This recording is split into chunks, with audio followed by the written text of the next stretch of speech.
सारे भाई है ना, राम राम भाई। मैं भगत सिंह मानक माजरा, स्टार प्रचारक, भारतीय किसान यूनियन। भाई ये जितने भी मतलब मिनिस्टर हैं, जितनी भी पार्टियां, बीजेपी, कांग्रेस, इनालो, जेजेपी, सारिया ने एक दूसरे पर आरोप लाने। राजनीति इनका मेन मकसद है सिर्फ एक दूसरे पर आरोप लाकर मार पे वोट लेकर अपने घर भरना। ना जनता की कोई समस्या था मतलब ना कहीं था मतलब। आज मैं था अखबार में 2 फोटो ऐसी दिखाऊंगा जिससे था ना लगेगा भाई खट्टर जी भी राजनीति सीख गए। और अनिल विज और खट्टर जी बार बार बयान देते रहते हैं भाई शांतिपूर्ण आंदोलन करो, किसान शांतिपूर्ण आंदोलन करो। ना तो मां ना थारे बाप का कुछ देना, ना थारी माँ पे कुछ लेकर खा रखा। भाई हम शांतिपूर्ण आंदोलन हम करते रहेंगे। 9 महीने माना बैठे न हो गए, 600 हमारे किसान शहीद हो लिया। और थम आकर जिब थारा जी करेगा पुलिस पर लाठी चार्ज करवा दोगे, डंडे मारोगे, सिर फोड़ दोगे।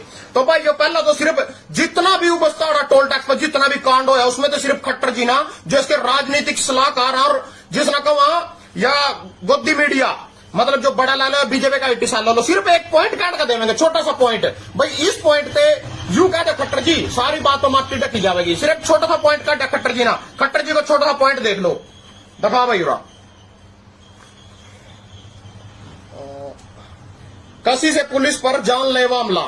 यू दिखा रहा खट्टर जी कह रहे मतलब और सारा छोड़ दो आप, जो कुछ उठो सब कुछ भूल जाओ। सिर्फ खट्टर जी कह रहे पुलिस पर किसान ने किया कसी से जानलेवा हमला। जिस किसान ने 9 महीने सड़क पर बैठे हुए हो गए और सर पर फूल बरसावेगा, एक बात। और दूसरी बात एक घटना हो भी गई छोटी सी, लाठी चार्ज तो 5 बार होया था ना, 5 बार लाठी चार्ज क्यों करा वहां तो बता देंगे। और मैं यूनियन से भी कहना चाहूँ 1 घंटा अगर किंग लाठी चार्ज हो, 1 बार लाठी चार्ज हो तो 2 घंटे रोड जाम करे करो। तो 4 बार लाठी चार्ज हो तो 8 घंटे का जाम बने था, 1 घंटे में सारा सौदा निपटा दिया।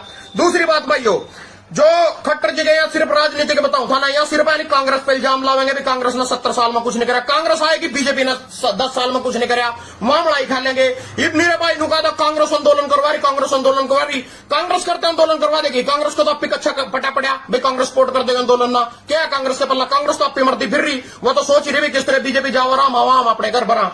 तो भाई अगली बात जो खट्टर जी के बयान है, यहाँ भी कल का अखबार था, यू मैंने दिखाया जो ताजी खबर है। और ये एक और आपसे बिल्कुल ताजी खबर लग रहा है दिखाना, और बीच में आंकड़े मेरे भी लिख रहे।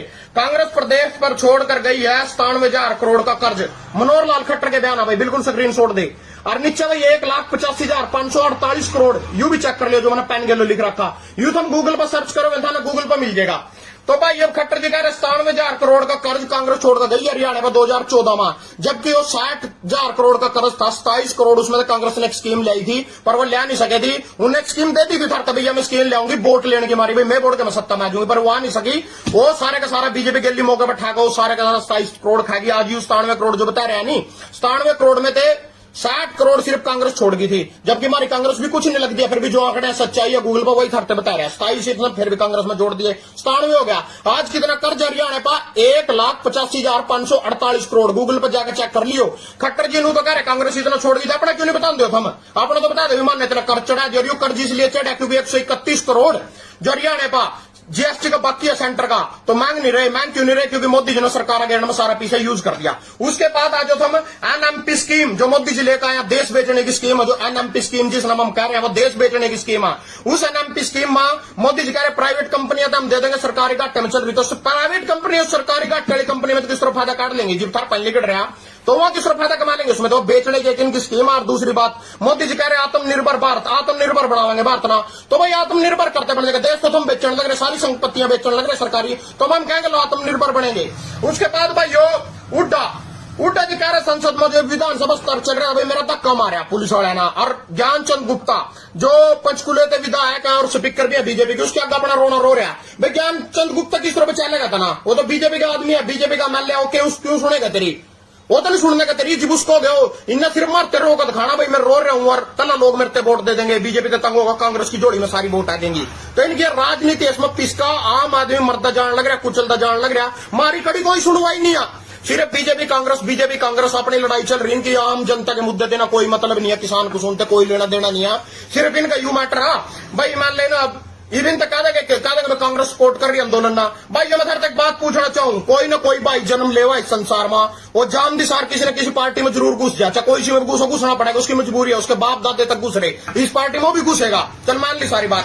इन कह रहे कांग्रेसी थोड़े दिन में यही वहां जो पहले नालो तो वोट दी थी, आज ने बीजेपी को वोट दे रखी, कल कांग्रेस को वोट देंगे। लोग तो वही ये कह रहे हैं कांग्रेसी लोग तो वही है, जमीन भी वही है, हक भी वही है और कानून भी वही है। यहाँ तो कांग्रेस वाले पे भी लागू होंगे, बीजेपी पे लागू होंगे, जेजेपी पे भी लागू होंगे, सारी पार्टी में कृषि कानून लागू होंगे। तो ये कह रहे कांग्रेसी का पंडा छुटवा लो। इनका हर एक बार यही मैटर चला कि दूसरे के पाले में गेंद घेर कर आप अपनी पुंजड़ पीछा का सागा कुत्ते की तरह चुपचाप निकलना। तो उसके बाद भाई अनिल विज कह रहा है मैं बीमार हूं, इसका बीजेपी वाले इसको भी रहे कुछ हकूम फाल खंडा रहे, यूं पड़े हॉस्पिटल में स्वाद लेने का मरा तो है नहीं तक यूं। उसके बाद भाई थमा जो इसका सुषमा स्वराज हमारी जो पहला सुषमा स्वराज 2013 में उस टाइम कह रही थी भाई जो कानून लागू हो गया, कांग्रेस से कह रही थी भाई बात भाई ये दूज छूट चकर कांग्रेस इसका व्यापारी का उसका आड़ती का और किसान का तो चोली दामन का साथ आ।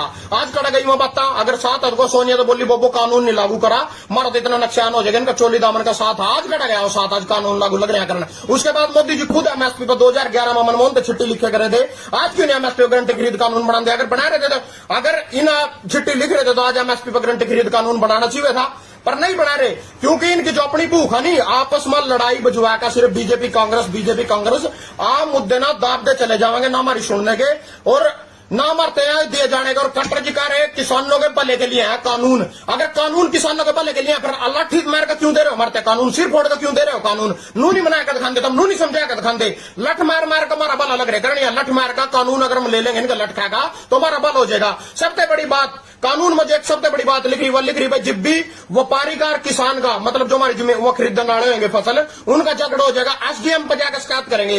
एसडीएम आयुष सिन्हा जो लठ मारने के ऑर्डर दे रहे सारे आम वीडियो पड़ी फेसबुक पर, जो लठ मारने के आदेश दे रहे किसान के ऊपर मैं इनके सिर फोड़ दो, उस पर जाना था नकल कानून लागू है। पीछा अगर सरकार के लोग कड़ी भी कोई पेज फंस गया तो आयुष सिन्हा पर जाकर था शिकायत करनी, और वो इन प्राइवेट जॉब पर जो से दल्ले बैठेंगे नहीं आएगा इसके अंदानी अंबानी के वहां थारे सिर में लठ मार का और फिर वो बताओगे फायदे कानून के, जिस तरह बता रहे हैं इस तरह बताओगे। राम राम सारे भाई लगे रहो, बने रहो, डटे रहो, आंदोलन इतना जीत देने इतना घर नहीं आना, बिल वापसी तो घर वापसी। धन्यवाद भाई सारे भाई का।